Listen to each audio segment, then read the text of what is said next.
All right, so here to talk about everything security, from SASE to zero trust. I have I am thrilled to introduce to you someone who I've come to understand lives and breathes security. She actually also sent me this this great shirt here. We put the sassy in sassy. We have Kate Adam, who will be joined by Session Smart product expert and industry veteran, Prashant Kumar. Hi, Kate. How are you? Hi, Kenny. I'm doing well. Hey, Prashant. Hey, Prashant. Can we hear you? Can you hear us? Hey, Kenny. Can you hear me? Perfect. Yeah. No, we've got you. We've got a lot to cover today. I know you guys have a great presentation. I think we're going to go for about 50 minutes, if that works for you both. And Kate, take it away. All right, great. Just confirm you guys can see my screen, right? Yes, Kate. Looks good. Oh, perfect. Thank you. And apologize in advance. I'm just testing you with my backwards name. It's not backwards for us. Oh, good. It reverse it. Yep. I was freaking out for a second. No, it looks okay. great. Kate, that is security, by the way. That's right. Sometimes we do focus on security through obscurity. There we go. All right, so I'm going to take you through Connected Security 101 because Session Smart is a vital component of how we secure every piece of the data transaction. But I want to just level set first and foremost with what is security, right? Security has three components. First and foremost, we've got integrity, right? We need to make sure that the data in the transaction is accurate, it's trustworthy, no one has messed with it, no one has altered it or deleted it. Then we need to make sure that that data is available. It's accessible to the folks who should have access to it. And then also that that data is confidential, right? No one is stealing it. No one who shouldn't be accessing it is accessing it. These are the three core components of security. So what does that all mean? We hear a lot about all these attacks, right? How does that, how do attackers mess up or go after those three core components? Well, hopefully some of you have heard of the cyber attack kill chain.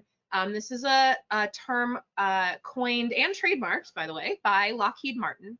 And these steps are the steps that attackers take. I don't care what, what attack or what campaign you're referencing, the attackers used these steps in this order. Now, it's possible that they skip a step, but this order occurs. So reconnaissance, what's reconnaissance? This is basically, almost cyber stalking a network, cyber stalking people, right? Who work and have access to that network. This is observing what you're going to try to break into, looking for potential vulnerabilities, people who might be weak links in the chain, all of that. Looking for open ports. Then there's weaponization. So this is something that, the attacker goes, how can I exploit what I've found? I'm going to package that up, right? Then there's delivery. They're delivering that exploit package. They're delivering the malware. They're delivering a phishing email. Then there's exploitation and installation. And we'll use phishing as an example because I think that's a pretty common attack technique. So in a phishing email, there are usually one of two main things that the attacker is doing. First, they'll either in that email give you an attachment, right? This is maybe it's hopefully not an executable. Hopefully your email filters have caught that executable. Sometimes it's a Word document. Sometimes it's a PDF, right? Or they will put a link in that email and try to get you to click on it. So this is exploitation on multiple levels. They'll try to exploit an application. They'll try to exploit you as a user, your people, right? Because we always say in the OSI model, there are 7 layers, but really there's 8. And that 8th layer, the user, is always the weakest link. So they'll try to exploit those weak links, and they'll try to install themselves on their target, whether this is a server, whether this is your laptop or your mobile phone. They'll try to install themselves. Then what they're going to do is command and control. This is the communication back to the attacker. Usually this is a command and control server that the attacker has stood up themselves. Sometimes this is a server that the attacker has hijacked, but they need to communicate, right? The attacker needs to issue commands, next steps to their program that they've installed. And the reason they're doing this is because usually that first target is not their end goal. That is a very rare case that when that happens. So they want to move laterally. They want to go from their first target and they want to hop around to try to get to their end goal. Now, whether that's an application server, whether that's a database where PII, intellectual property, high value data lives, that's what they want to do. So they're going to move laterally. They're going to try to see what their target has access to, and they're going to use that access to hop around and install themselves on other devices. Then they're going to act on the objective. Now, this doesn't always have to be data exfiltration. It doesn't always have to be exploiting, or it doesn't always have to be about the data and getting it and selling it on the black market. Sometimes this is just about, you know what, I want to bring down a network. A couple of years ago, I think we can all remember, hopefully we can all remember that the network that Twitter, Instagram, a lot of social media platforms used, it went down, it came down. This was a massive attack that took down some of the world's most heavily used applications and companies for many hours. And that was the goal. This was a massive DDoS attack. That was the goal, just to render those applications, those companies, useless for a couple of hours. Sometimes it can be to just deface a website. Attackers have myriad objectives, but this is the last state. Once they get to acting on the objective, they have successfully completed their attack. And all of this can take a couple of days, it can take a couple of months, or it can be years. The really, really smart, the really good attackers, the elite, will be present on a network for, their goal is to remain there indefinitely. So coming back to, how does this apply? What is connected security, and how does this apply to the attack kill chain, to the 3 core components of network security? Well, connected security is Juniper's strategy for securing these networks. And it's our core belief that security cannot be siloed. Security needs to be a part of every point of connection, right? From, that's the only way we're going to protect your users, your devices, your network infrastructure, and the data that is passed back and forth to those applications. There we go. This is our driver for our strategy, and Session Smart 128T is a major part of this strategy and how we're accomplishing this. This is our portfolio. I mean, this is how we are applying to every point of connection. Now, Juniper is known for amazing networking gear, right? From routing to switching, and now with SD-WAN, our networking automation, our ability to provide highly performant, scalable networks is unparalleled. The connected security strategy extends security to all of those points of connection that we do so well, all of those networking components we do so well. We do have firewalls, obviously. I know some of you are using our SRX as a firewall, which is great. It is, we've got some really great security validation. Our efficacy is the best in the business, but we're extending that threat intelligence and enforcement to routers, to switches, to our access points, and Session Smart is no different. So bringing it back, how do we stop attacks with this portfolio? Well, we have, again, we employ the defense in depth strategy, right? All we need to do is stop an attack at one point in this kill chain to successfully stop a breach. And our core security portfolio does a lot of that. Our security applications are tailored to, again, deliver great threat intelligence that's been vetted by our Juniper Threat Labs team, and to extend that beyond the firewall, beyond where security traditionally sits in a very kind of after the fact deployment, and extend that to the routing infrastructure, extend that to SD-WAN, right? Making it so that it is cost effective and effective at security. Again, validated security efficacy. We are very diligent about how we test our security efficacy, and we do this continuously. And this is some of the core security components that we're extending to the Session Smart Router. But also, and I'll go into it in a second, the Session Smart Router actually bolsters our security efficacy. And this is how. You've all heard of Zero Trust. And Zero Trust has 7 key elements. Now, before we acquired 128 technology and integrated the Session Smart Router into our portfolio, we did a pretty good job of accomplishing 6 of these 7 elements. But what the Session Smart Router and Session Smart SD-WAN brings to how we deliver Zero Trust, this middle bubble, securing network transactions through session integrity.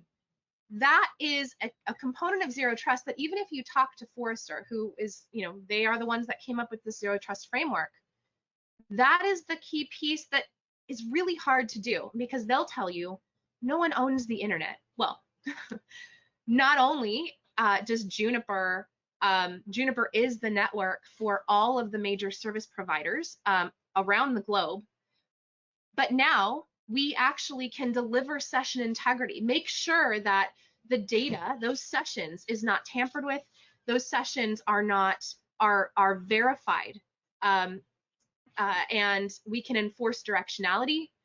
This is such a differentiator for us. This is a core component, and the Session Smart Router will help you complete your Zero Trust network. So I want to just bring this to, we talk a lot about security at the edge, we talk a lot about security at the data center, but now with Session Smart, we secure the entire data transaction from you. You're on your phone, you're on your laptop, checking your news. We're all multitasking here, right? But from that request, right, through your home router to the service providers that are enabling that connection, all the way to that end application that you're requesting, we can secure the entire data transaction. And we can do that making sure that the sessions that are coming from your end devices are what they say they are. They're not tampered with, and they are highly performant, and all this is done through the Session Smart Router. So connected security, we always talk about building a threat-aware network. Security and networking are converging, and we saw this multiple years ago, right? We, having been in security for a very long time, I know Kenny kind of talked me up at the beginning here. I love security. I live and breathe it. I have been at multiple security companies, many different aspects, and what I've walked away with in my experience is the fact that we have to do security differently to be able to better stop attacks. Regardless of all of this technology we've come out with just as an industry in the past 10 years, attacks still happen, right? And with more frequency. And so it's our core belief at Juniper that we have to make the network threat aware. We can't silo security to where it's been traditionally. We have to extend it to every point of connection. And so that's what we're doing with Juniper Connected Security. with the Session Smart Router, we're combining networking and security so that you can actually make your network threat aware. You can shift architectures, and that shift is not going to cause you to have blind spots or introduce new attack vectors. And this is really important as we talk about transitioning to a SASE architecture, because again, it's an architectural change. It's, change is always hard, but it doesn't have to be that hard, right? It doesn't have to be a pain. It doesn't have to be a nightmare. We can provide you with that consistent visibility, that threat intelligence, again, beyond the firewall, down to the Session Smart Router. We can make sure those sessions are valid. We can make sure that they are highly performant. We can make sure that no one tampers with them. And we can enable a zero trust network throughout the network, right? We apply to all of these different use cases. There's a lot that you can do. Again, networking and security are converging. They have to, right? SASE delivers this, something I'm really excited about, right? Just in application access, bringing applications closer to your end users, wherever they are in the world, and making security, delivering security closer to those users as well, right? Your users are going to have a much better experience, and you're going to be able to do this seamlessly and securely, again, through Juniper Connected Security with the help of Session Smart SD-WAN. And so to double click on what Session Smart can do for you with security, looking at how it delivers session integrity, Prashant, I'm going to kick it over to you, and you can double click into that. Thank you, Kate. So Kate said that change is hard, but it doesn't have to be that hard. And that's exactly what 128T router along with the Juniper security will allow you to do. So let's talk about, in this session, we'll talk about SASE. We'll talk a bit about zero trust security and how 128 technology will provide, will allow you to build a future-proof SASE and zero trust security enabled network. Now, what is SASE? So Gartner came up with this term almost 3 years ago, Secure Access Service Edge. And what Gartner said is that the way enterprise is building their network, which is heavy branch, right? Think about 20 years ago, right? When I used to work for a large company, right? If I'm in the branch, all my traffic was sent from my branch to a centralized data center where it goes through a next generation firewall, DPI treatment, IDS, IPS treatment. It gets scrubbed in a centralized data center. And from there, it goes to a hosted application. That's exactly how it worked, right? And if I'm working from home, I will use a VPN connection. And again, the VPN connection will take me all the way to the data center. And exactly the same thing happens, that the traffic gets scrubbed and all the applications were hosted in the data center, right? That is the heavy branch concept.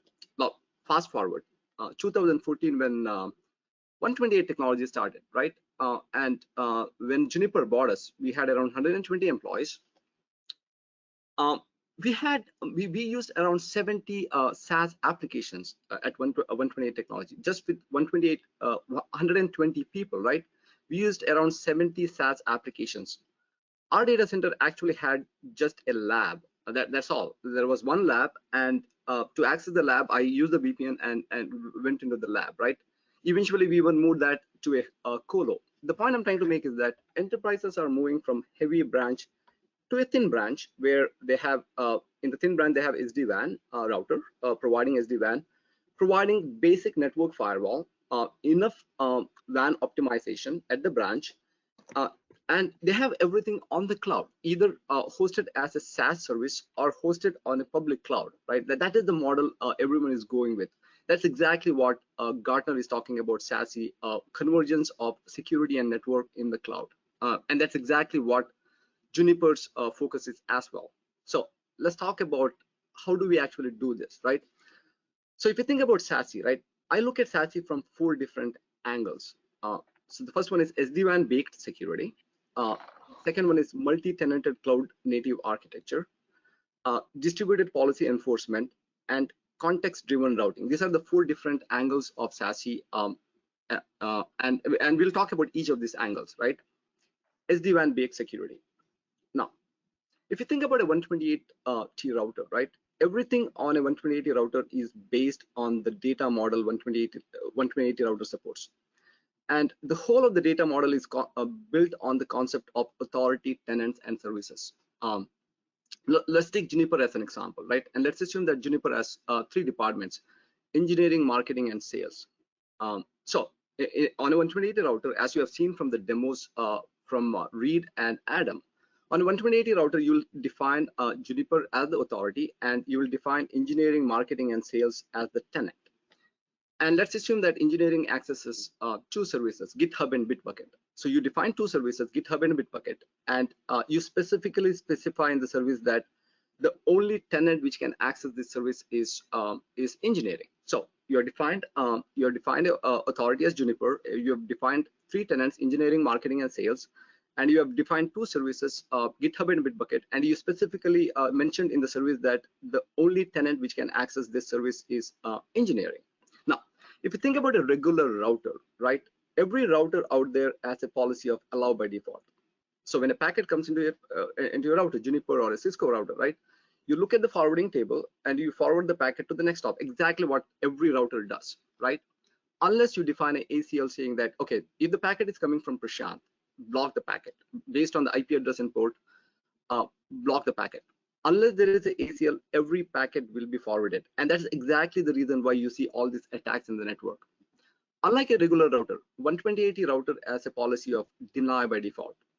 Unless the packet matches the tenant and service defined on the 128T router, the packet will be dropped. We will audit log the packet for security reasons, and will drop the packet. So how does this actually work, right?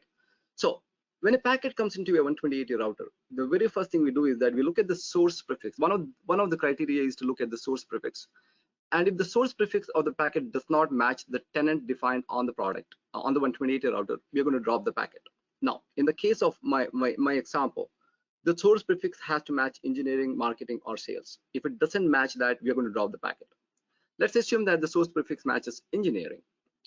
The next thing we're going to do is that we look at the destination of the packet and see whether the destination matches the service the tenant is allowed to access. As I said before, in my case, right, engineering is only allowed to access GitHub and Bitbucket. If engineering tenant tries to access anything else, right, we are going to block the packet. Let's assume that a member of engineering is trying to access GitHub. In that case, we do the service match, and once you do the service match, right, you can do the service policy at every service level. We can define service policy where we define the traffic engineering parameters, we define the SLA required for the service, and so on. The point I'm trying to make is that unlike a regular router, 128T router will actually allow you to build a true zero trust secure network. Now, at every tenant level, right, as you can see that you can define a security policy, and unlike a regular router, 128T router is a true zero trust secure, will allow you to build a true zero trust secure network. And the point I was trying to make is that at every tenant level on 128T router, you can define unique security policy for that particular tenant, which means if a packet is going between 128T routers and the packet belongs to an engineering tenant, that engineering, all those packets will be encrypted using unique encryption and per packet authentication keys, and the marketing and sales tenant will be encrypted using a different encryption and per packet authentication keys.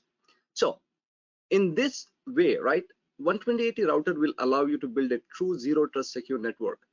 And the characteristics of a true zero trust secure network is hop by hop authentication. Every packet between two 128T router will be authenticated. We provide what is called as adaptive encryption. I'll talk more about it in the next slide. We provide you a distributed firewall. 128T router has a network firewall built in, right? We do all the security required at the layer 3 and layer 4 level. In fact, we 3 years ago, we went to ICSA labs. We got ourselves certified as a corporate network firewall. And they also certified that once you deploy a 128T router in the network, you will get you can get a PCI certification for your network, because we have all the features required for you to get a PCI certification. So we have a network firewall built in. As I said, we are deny by default.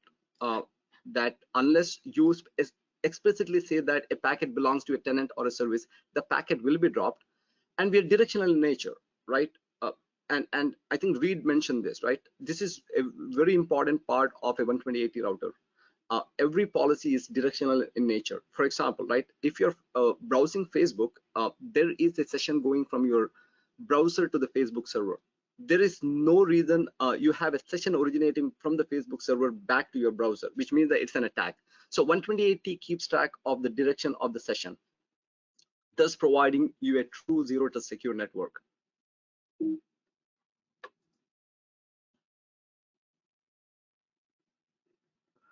So this is adaptive encryption. This is a patented feature on a 128T router. If you think about the internet, I would say that 90% of the internet traffic is already encrypted using HTTPS. And given the fact that, and that's how the Google rating works, right? Unless you use HTTPS, your website will not be rated by Google, right? So 90% of the internet is already encrypted. So the point we made is that if the packet is already encrypted, right, why should we double encrypt the packet? So every 128T router has a feature called as adaptive encryption, where we look at a session and see whether the session is actually using HTTPS or IPsec. If the packet is already using HTTPS or IPsec, we will not re-encrypt the packet unless you tell us that you put an explicit policy saying that re-encrypt the packet anyway, right? So the huge advantage here is that, right, that even we can provide amazing encryption numbers for you, right? Because we keep track of what sessions are encrypted and what sessions are not encrypted, and we encrypt only the sessions which are not encrypted. So this is a very powerful feature on a 128T router. Domain-based web filtering. And you have heard this multiple times that 128T router is application aware. And we are constantly improving our application awareness on a 128T router. One of the features we added recently is domain-based web filtering, where we have a large thousands of domains already hosted on a 128T router, all based on the Alexa database, Amazon Alexa database. And these domains are hosted, these domains are categorized into around 12 categories. And the thing you can do is that when the packet goes to a 128T router, right, we will put the packet in one of these categories, right? And let's assume that for your enterprise, for example, Prashant is not allowed to use social networking, right? So you can say that the tenant Prashant belongs to cannot access social network, so deny social networking for the product management tenant, for example, right? You can do that on a 128T router today. So we are completely application aware, and we are constantly improving our capability to identify applications, categorize them, and allow or deny them. Okay, so we spoke about 128T router, and I said that we are a true network firewall, where we do a lot of things what a network firewall is supposed to do. There are features which are missing on a 128T router. We are not a next generation firewall. We are a network firewall. For features like antivirus and anti-spam, or SecIntel, or Cloud ATP, right, you can use Juniper SRX along with a 128T router. And what is the preferred deployment model for in this architecture? So if you think about, as Tim mentioned, we have large deployments going on today, right? And if you go back to the Gartner's SASE story, right, Gartner talks about a thin branch and a heavy cloud. And if I go with that model of thin branch and heavy cloud, let's take the pharmacy chain example, right? So we have 128T router deployed in more than 10,000 pharmacies today. And the only thing in that pharmacy is the 128T router, providing the concept of thin branch. So we provide enough security, we provide zero trust security, we provide network firewall, we have domain-based web filtering already enabled on the 128T router, and we have the domain-based web filtering already enabled on the 128T router. So the preferred deployment model to achieve a true SASE network is have just 128T router deployed in the branches and co-locate 128T along with a SRX either in the data center or in the cloud, right? So the way this will work is that, right, as I said, right, 80% of the applications network firewall is good enough, right? And if the packet is going to a SaaS service like G Suite or Office 365 or Salesforce, right, there is absolutely no need for to take that traffic through a next generation firewall. You can just offload that at the branch, right? But there are some services requiring a true next generation firewall treatment. Like you want to make sure that this service goes through an antivirus and anti-spam filtering, right? So what the 128 router does is that, given that we are service and session aware, we will route that packet from the branch to the cloud or the data center, and we'll service function chain with the SRX co-located with the 128 router. So this is the preferred deployment model for us, and this exactly follows the Gartner SASE model.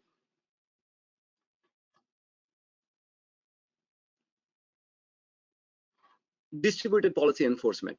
Now, as Adam and Reed said, a 128 router is managed from all the aspects, right? Zero touch provisioning, the monitoring and configuration management, everything is done through our 128 conductor.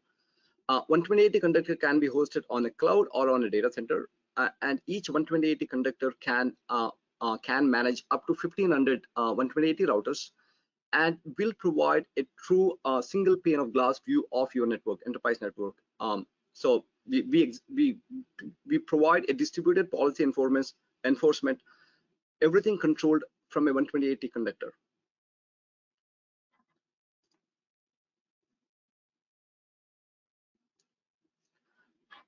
Multi-tenanted cloud native architecture. And as Tim and Adam said, right? A 128 router can be hosted on a cloud. We are in the marketplace on AWS cloud, on Azure, on Google, and in Ali Cloud. Okay, so you can actually host a 128 router in any of these clouds, and you can actually have a secure vector routing from your branch or from your data center to the cloud. Huge advantage of using secure vector routing is that 30 to 50% bandwidth saving, while providing the exact same security as IPsec or any other technology. We also partner with cloud security vendors like Zscaler and others, right? And 128 router provides, most of these cloud security vendors either use GRE or IPsec tunnels for connecting to them, and we natively support both GRE and IPsec. And so if you want to use a NG firewall hosted on a cloud like Zscaler, you can actually do that with 128 T routers today. Again, in this model, right, we will route only the services requiring NG firewall treatment to the cloud security vendor. All the other services will be either offloaded at the edge or will be routed to the cloud. Context-driven routing. So as Tim mentioned, right, 128 will allow you to build a true service-centric fabric network, right? So what is this true service-centric fabric? Let's take this example, right? This is Tim's slide, right? So if you think about a 128 router and a packet entering the source router and going to the destination router, right? When a packet goes hit the source router, right? What we do is that we assign its unique session ID, globally unique session ID to that session, and the same session ID is used across all the 128 routers. So I've shown the path. It's going through 4 different routers, and if you look at the packet capture from on any of these routers, right, the exact same session will have the same session ID going through the 128 fabric. The advantage with this model is that, let's assume that you're doing a packet capture and sending the packet to the Splunk, right? Given the fact that we use the same session ID, right, you can track a session end to end. So we maintain the session context throughout your network, which is really powerful. Thank you. This is my last slide. Kenny? Prashant, thank you so much. I appreciate you taking the opportunity to share with us your experience. Do you have a minute for a quick question or two from the audience? Yeah. Okay.